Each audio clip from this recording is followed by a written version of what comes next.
সংস্কারের পথকে উন্মুক্ত রাখতে চায় বিএনপি।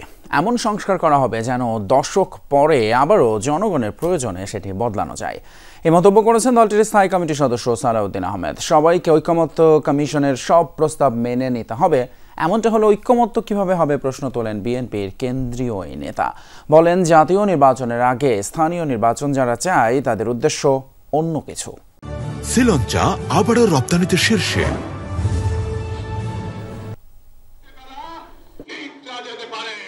রাজধানীর আন্তর্জাতিক মাতৃভাষা ইনস্টিটিউটে প্রয়াত রাষ্ট্রপতি ও বিএনপির প্রতিষ্ঠাতা জিয়াউর রহমানকে নিয়ে স্মারক প্রকাশনা ও আর্কাইভ উন্মোচন অনুষ্ঠান। আয়োজক Bangladesh research analysis and information network. এতে যোগ দিয়ে সংস্কৃতি উপদেষ্টা তার বক্তব্যে বলেন, জাতীয়তাবাদ ইস্যুতে জিয়াউর রহমান দেশকে এক করেছিলেন। ওই যুগে এরকম কাজ করা খুবই বিস্ময়কর, এবং আমি মনে করি আমাদের সামনে যেই রাজনৈতিক দলগুলো সরকার পরিচালনা করবে অথবা বিরোধী দলে থাকবে তাদের জন্য Ziaur Rahman is a good manual. এ সময় বিএনপি স্থায়ী কমিটির সদস্য সালাউদ্দিন আহমেদ জিয়াউর রহমানের অবদানের কথা তুলে ধরেন। কথা বলেন চলমান সংস্কার উদ্যোগ ও ঐকমত্য প্রসঙ্গে।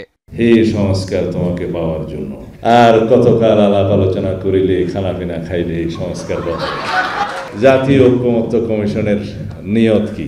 সবাইকে জাতীয় ঐকমত্য কমিশনের প্রস্তাব মেনে নিতে হবে। এই যদি নিয়ত হয় তাহলে কি ঐকমত্য হবে?